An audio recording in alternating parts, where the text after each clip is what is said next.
muito boa noite para você. Boa noite. 10 pessoas foram presas na capital suspeitas de fraudes contra o INSS. As investigações da Polícia Federal mostram que a quadrilha agia há pelo menos 10 anos.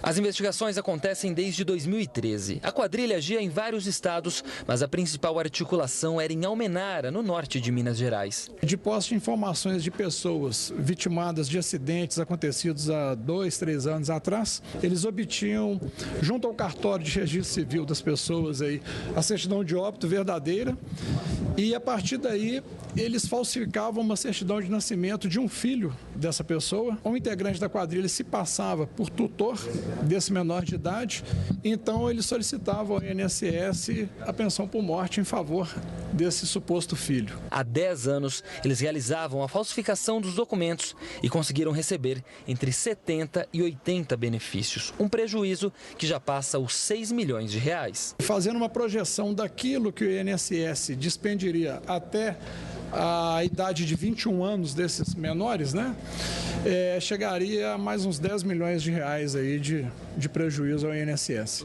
A fraude levantou um alerta sobre o sistema de emissão de documentos no Brasil, já que atualmente não existe um padrão e os bandidos conseguiam criar certidões de nascimento falsas sem nenhum problema. A Previdência estuda alternativas e deve criar um sistema integrado. Em pouco tempo, a gente vai conseguir integrar todas as informações de todos os cartórios, dos registros civis nessa base. Isso vai permitir que não só a Previdência, mas os demais órgãos da administração pública tenham condições de averiguar a autenticidade dos documentos de registro civil que são apresentados pelo cidadão perante as instituições públicas. O chefe da quadrilha preso nessa operação é estudante de Direito. O rapaz residia no norte de Minas Gerais. Agora a polícia segue com as investigações, já que acredita que mais pessoas possam estar envolvidas neste tipo de fraude. Em breve, a justiça deve pedir o ressarcimento de todo o dinheiro roubado. Câmeras de segurança registraram a ação ousada de um criminoso. Logo depois de assaltar uma sorveteria, ele fugiu. Detalhe, fugiu de bicicleta. O assalto a uma sorveteria no centro de Paraguaçu foi registrado por câmeras de segurança. Um homem usando um capuz entra no local com uma arma e anuncia o assalto. Uma funcionária se esconde no fundo do estabelecimento e o assaltante rende o proprietário, que vai até o caixa, pega o dinheiro e entrega ao criminoso. O bandido ainda pede mais dinheiro e vai para trás do balcão. Nesse momento, o dono da sorveteria reage e o ladrão acaba fugindo. A ação do assaltante foi bem rápida, durou cerca de 1 minuto. Após sair do local, ele fugiu em uma bicicleta e ainda foi perseguido pelo proprietário do estabelecimento, mas conseguiu escapar. A vítima conta que não sabe o que pensou na hora de reagir ao assalto. Na realidade foi errado, né? Então não podia ter arriscado desse jeito, mas na hora a gente não pensa muito, não. A gente vai para cima sem ver as consequências, né? Ele diz ainda que não se recuperou do susto e por pouco não alcançou o suspeito. Voltei dentro da sorveteria, peguei a chave do carro, tentei correr atrás dele, ver se eu alcançava ele. Mas eu acho que ele saiu contramão, não consegui pegar ele. De acordo com a polícia, que foi acionada momentos após o crime, o assaltante já foi identificado e seria um adolescente já conhecido no meio policial pela prática de vários crimes. Apesar disso, ele ainda não foi encontrado.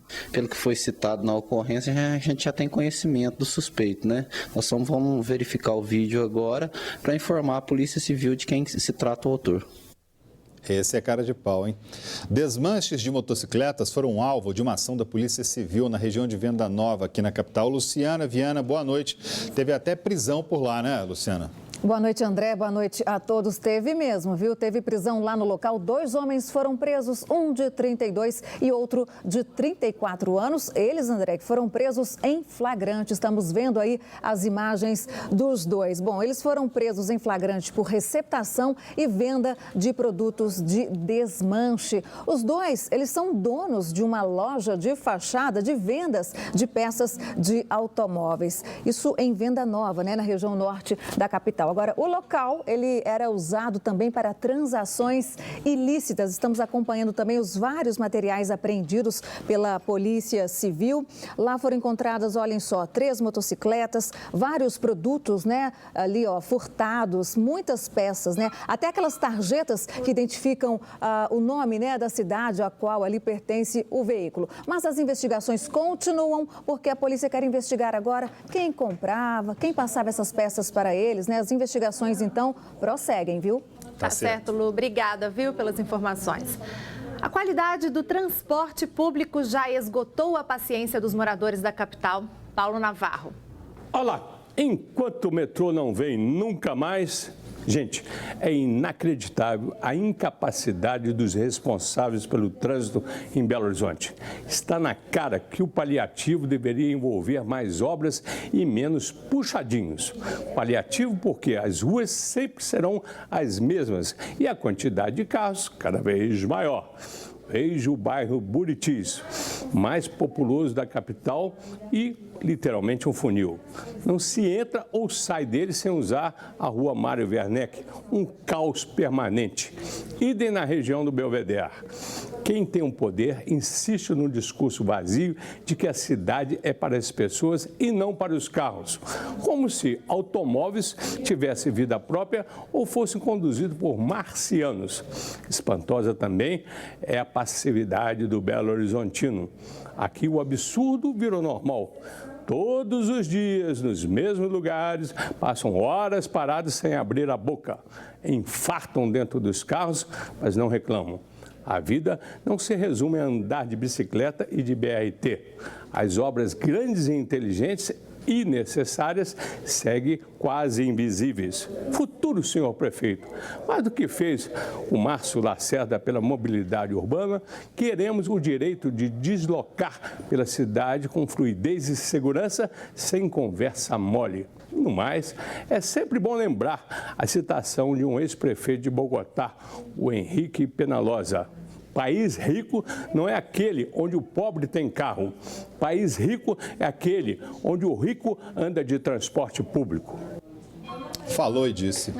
A seguir tem o futebol, a preparação de Atlético e Cruzeiro para a rodada do Brasileirão de amanhã. E ainda, hoje é quarta-feira, dia de viajar pelo estado. E nós vamos para Marliéria, que guarda uma obra de arte da natureza, Parque do Rio Doce. É imperdível e você vai ver já já depois do intervalo.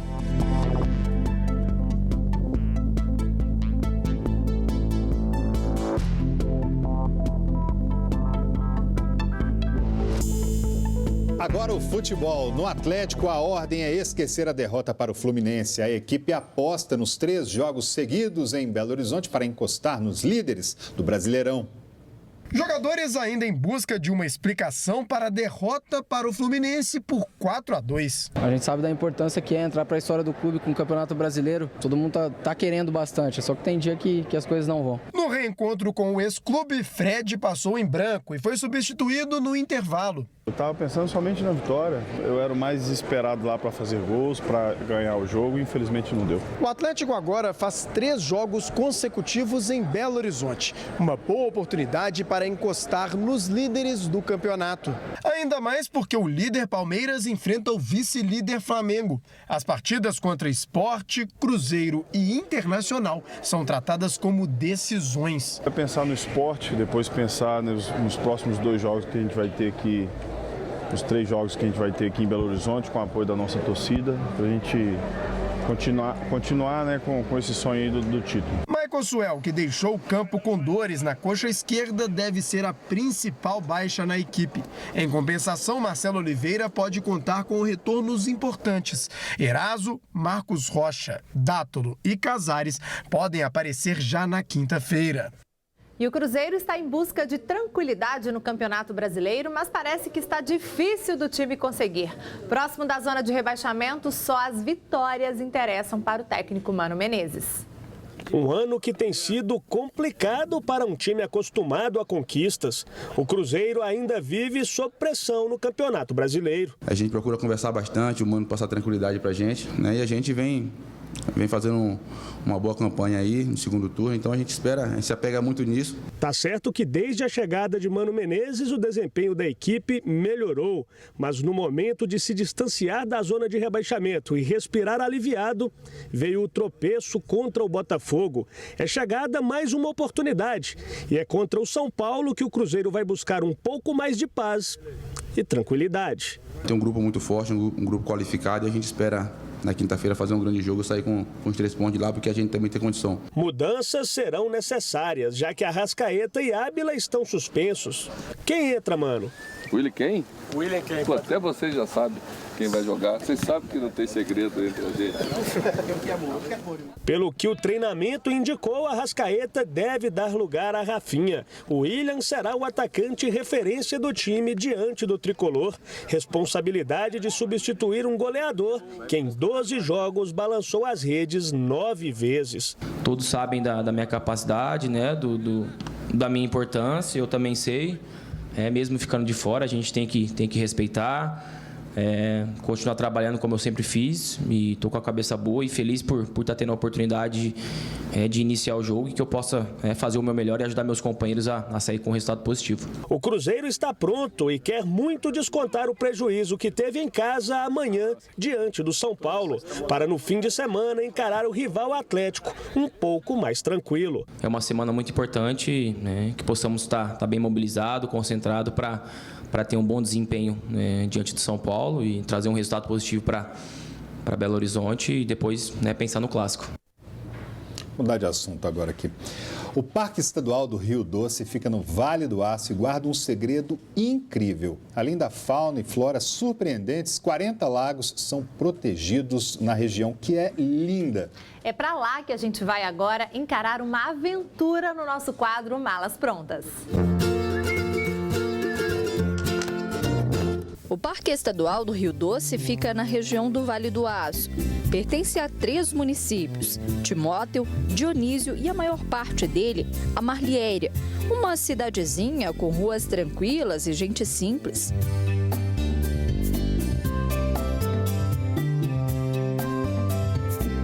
Cerca de 18 quilômetros entre asfalto e terra e chegamos a um verdadeiro paraíso.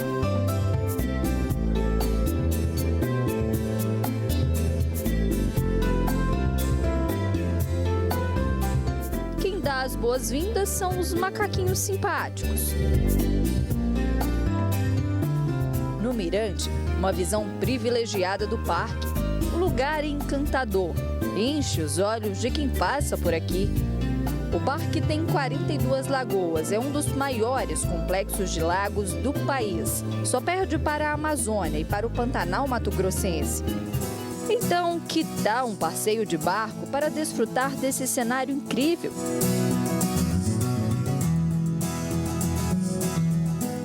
No passeio é possível contemplar o voo dos pássaros sobre as águas, um espetáculo da natureza. A lagoa é gigante, tem cerca de 750 hectares de espelho d'água. É considerado o maior lago natural e o mais profundo do Brasil. Em alguns pontos, são quase 40 metros de profundidade.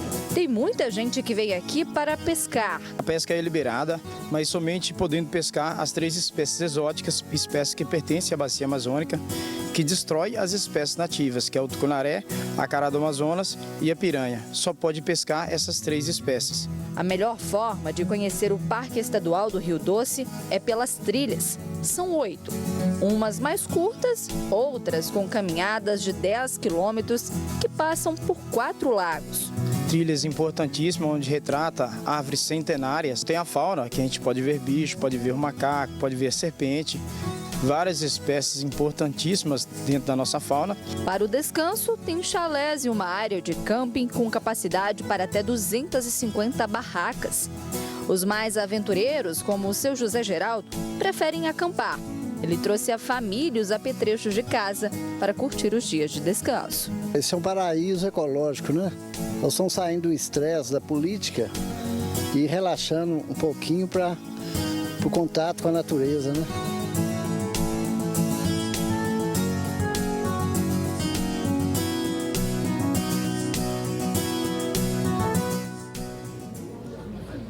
Nossa, mas que lugar bonito, hein? Lindo, você viu, né? Ali? Demais aquele lago ali, maravilhoso. Mariana está aproveitando essas viagens, está curtindo muito.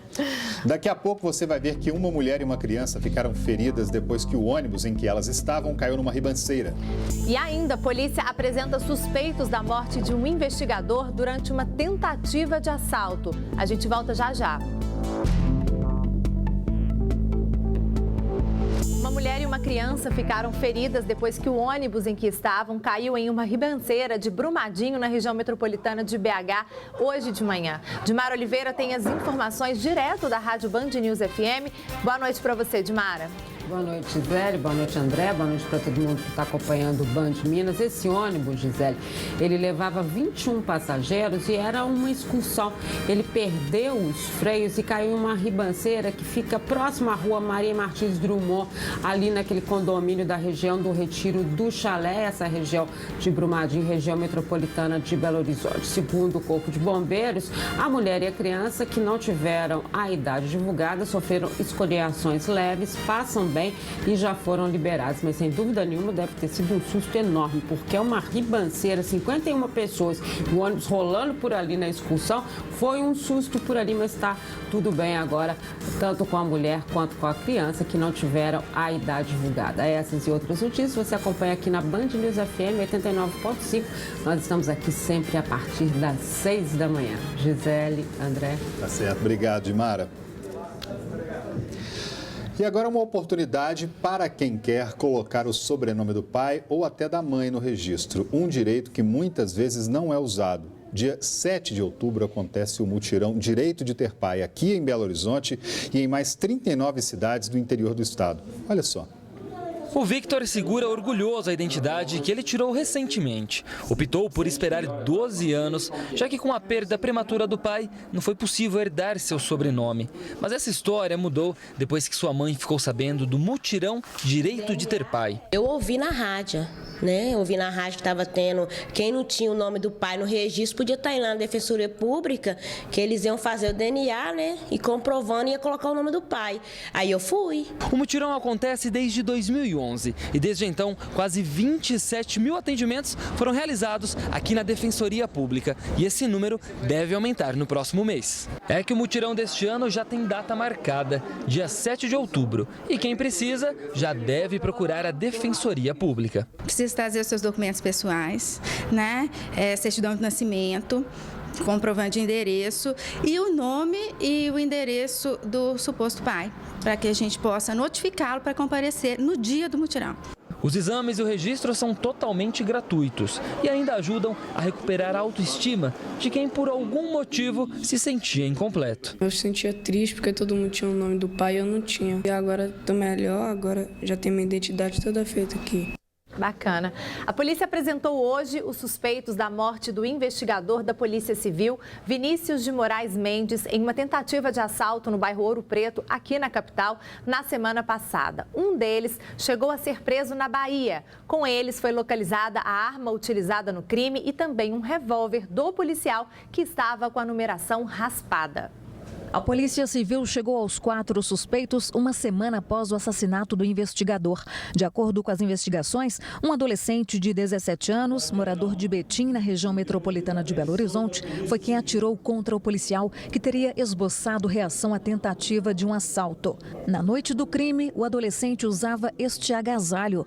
Cássio Bruno Figueiredo da Silva, de 20 anos, era quem dirigia este carro que deu fuga aos suspeitos. O veículo foi comprado com preço bem abaixo do mercado, tinha mandado de busca e apreensão de uma financeira. O adolescente procurou a polícia e confessou o crime. Fica aqui ressaltar que ele não se apresentou por altruísmo, reflexão, evolução espiritual dele, não. E muito menos por arrependimento. Ele se apresentou devido à pressão da Polícia Civil. Nós estávamos ao seu encalço e cabe ressaltar que essa intranquilidade que esse menor infrator tem é o que nós primamos doravante. Que essa intranquilidade não seja do cidadão, ela tem que estar com o criminoso, ele tem que estar intranquilo. Estando intranquilo, ele se apresentou e nós cumprimos, como trabalhamos dentro da estrita legalidade, cumprimos, ele já foi apreendido pela justiça, está sob custódia, já está internado. Antônio Augusto Souza Ramos, de 23 anos, Cássio Bruno e o adolescente estavam juntos na noite do crime. Os indivíduos estavam em um veículo Sandero, já recuperado e apreendido pela Polícia Civil. O condutor do veículo deixou outros 2 indivíduos próximos à vítima, que já estava lá identificada para a realização desse roubo. Os indivíduos abordaram a vítima, o policial esboçou uma reação, foi atingido por disparos de arma de fogo. Os 2 indivíduos que participaram da abordagem correram em direção ao carro e eles fugiam em direção a Betim. Já Matheus Henrique Barbosa Ferreira, de 22 anos, e Danilo Henrique de Souza, de 29, se envolveram na história porque com eles foram encontradas a pistola .40 que pertencia ao policial e que já estava com a numeração raspada e a arma usada no crime, um revólver calibre 32. O crime é patrimonial, por isso que é um latrocínio. O objetivo era subtrair um patrimônio da vítima e com a reação teve um resultado qualificado que é a morte. As penas somadas de todos os delitos que eles serão responsáveis são no mínimo de 30 anos. O policial morto, Vinícius Moraes Mendes, de 29 anos, atuava na delegacia de Contagem. Na noite do crime, de folga, em companhia da namorada, estacionou o carro em uma rua do bairro Ouro Preto, região da Pampulha, em Belo Horizonte. Momento em que foi abordado pelos assaltantes. A namorada não ficou ferida. Foi uma falta que ainda não conseguimos definir o que realmente aconteceu. O Vinícius está fazendo muita falta na unidade policial, era um excelente investigador. O que a gente gostaria de ver é a polícia se empenhando em resolver outros crimes, assim como se empenha em resolver crimes cujas vítimas são membros da corporação, né? Eleições 2016. Nós recebemos hoje Orion Teixeira. Boa noite, Orion. Estamos a 18 dias da votação. O eleitor já conseguiu se decidir ou vai deixar tudo para a última hora, para o segundo turno, hein, Orion? Boa noite, André, Gisele, telespectadores. Olha, todo mundo sabe da insatisfação do eleitor. Por conta disso, o índice de interesse do eleitor na eleição estava muito pequeno. Começou a campanha com 20%. Hoje, depois aí de 16 dias de televisão, começa a crescer esse interesse. Está na casa aí dos 40%, 50% e pode chegar até 70% nessa reta final. Então, o eleitor está muito ainda indeciso. Por quê? Temos aí 11 candidatos, um número inédito de candidaturas, o que dificulta a comunicação, a poluição aí ambiental na política. As pessoas não conseguem compreender os programas de um candidato e outro, não sabem onde começa de um e acaba o de outro. Isso dificulta essa comunicação dos candidatos com o eleitor, André. Agora, Orion, além dessa indecisão do eleitor, a gente percebe que o pessoal também não está muito interessado nessa eleição. O que os candidatos vão fazer para reverter isso? Olha, o desespero começa a bater nos comitês, viu, Gisele? Porque os candidatos já estão deixando de lado as propostas, deixando de lado os bons modos e partindo para a briga, atacar o adversário que está à frente de sua posição nas pesquisas, de modo a ele conseguir ultrapassar e conseguir chegar no lugar deste no segundo turno, que é a reta final da eleição, com 2 duelistas aí para o segundo turno. Não acredito que teremos uma eleição apenas de primeiro turno, Gisele. Tá certo, Orion. Obrigada, viu, pela sua participação aqui no Jornal Band Minas. A gente fica por aqui e volta a se encontrar amanhã. Uma ótima noite para vocês de casa. Pois é, e olha, dia 7 de outubro tem debate aqui na Band Minas, em debate aqui entre os dois candidatos. Vamos ver se vai ter segundo turno, né? Provavelmente teremos segundo turno aqui em Belo Horizonte e terá debate novamente aqui no dia 7 na Band Minas para você acompanhar e decidir o seu voto. Depois, uma excelente noite a todos. Fique agora com o Jornal da Band, as notícias do Brasil e do mundo. A gente volta amanhã às 10 para 7 com as nossas notícias aqui do nosso estado de Minas Gerais. Boa noite, tchau, tchau.